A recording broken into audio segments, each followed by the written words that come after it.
gusto mo yung isipin mo. Sana isipin mo rin kung ano yung gusto at mararamdaman ng bata. Kung tatanggapin ka ba ng anak mo. May ipapangako mo ba na mamahalin mo siya at hindi mo na siya pababayaan ulit. Kasi baka umasa yung bata. Tapos sa bandang huli, sasaktan lang din naman si Kenny. No child deserves that. I appreciate your honesty and you being straightforward, attorney. Pero wala akong balak na paasahin ulit o biguin ulit yung anak ko. Sincere yung intentions ko sa kanya. Pero, how do I prove myself to him kung hindi ako mabibigyan ng chance? How do I make him feel how much I love him and how much I regret leaving him kung hindi ko siya makakasama?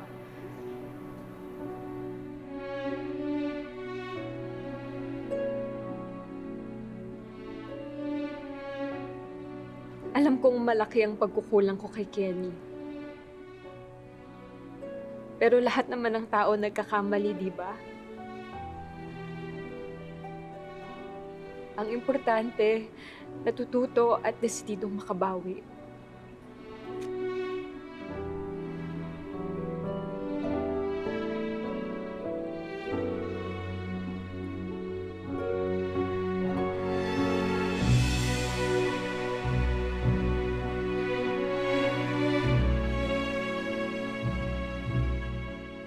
Yun lang naman ang gusto ko ipakita sa anak ko.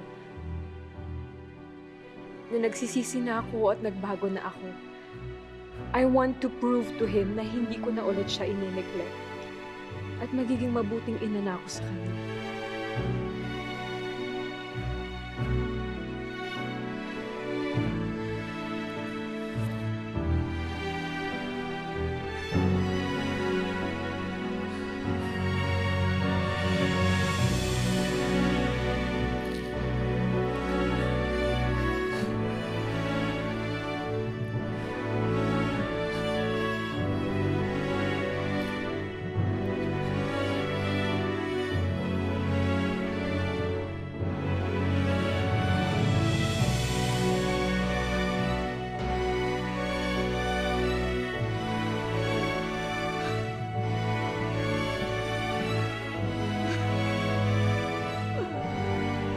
Wala na talagang ibang way para mapalapit ako sa anak ko, then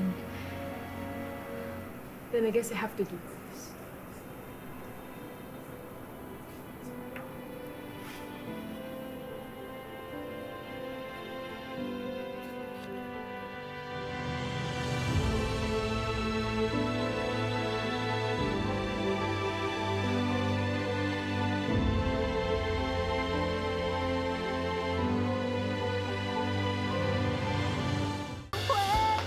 Ate Ses, palambing naman ako sa'yo.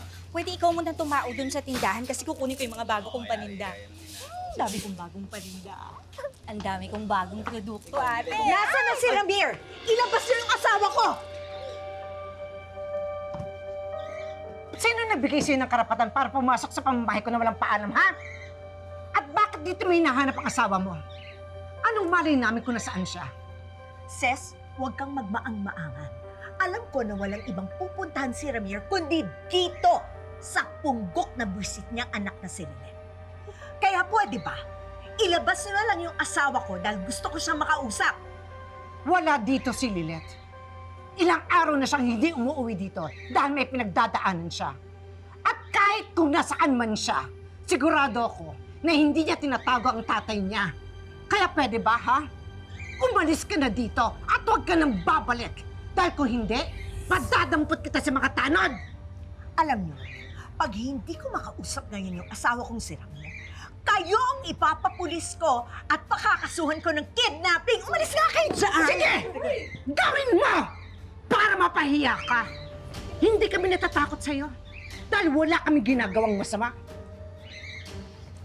Oh, sa kabupat na! Hindi ka pwede dyan! Ano ba? Tumawag kayo ng tanod! Dali! Punta ng barangay! Tumigil ka ng paggugulo mo, ha? Nauubos ng pasensya ko sa'yo! At yung ugali mo! At yung pagmumukha mo ang madumi! Alam mo, sa mga tulad mo, dapat winawalis para hindi ka makapagkalat ng basura sa bahay ko! Para hindi ka naman magkalat ng kasamaan dito sa mga bahay ko! Sige! Sige! Akala mo kung sino ka na? Eh dati ka lang naman palamunin sa tahanan ko eh. Nagmamakaawa ka pa nga habang pinapakain kita dyan ng dog food. Ang dapat sa'yo, binabambo ng mabawasan yung kayapangan ng katawan mo! Tama na yan! Huwag mo saktan yung ate ko! Paisa lang ha! Paisa lang tawan mo ako sabi! Sandali! Tama na! Kaya ko to! Laban ko to! Nagkamali ka ng kinalaban mo! Akala mo, matatalo mo ako sa teritoryo ko? Matagal na akong nagtitiis sa'yo! Amo pa lang kita, nagtitimpi na ako sa sama ng ugali mo! Pes ngayon, hindi na obra sa akin kamalditahan mo! Oras na para turuan ka ng leksyon!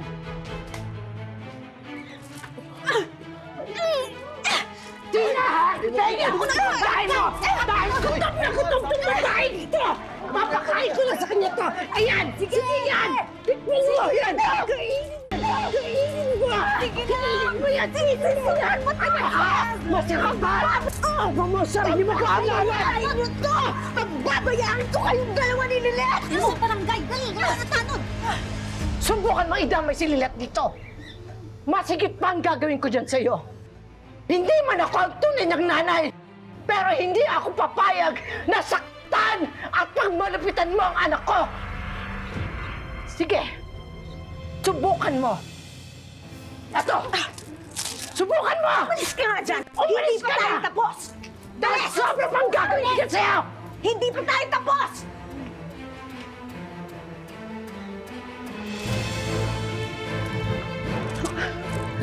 Alam mo ko sino? Alam mo ko sino?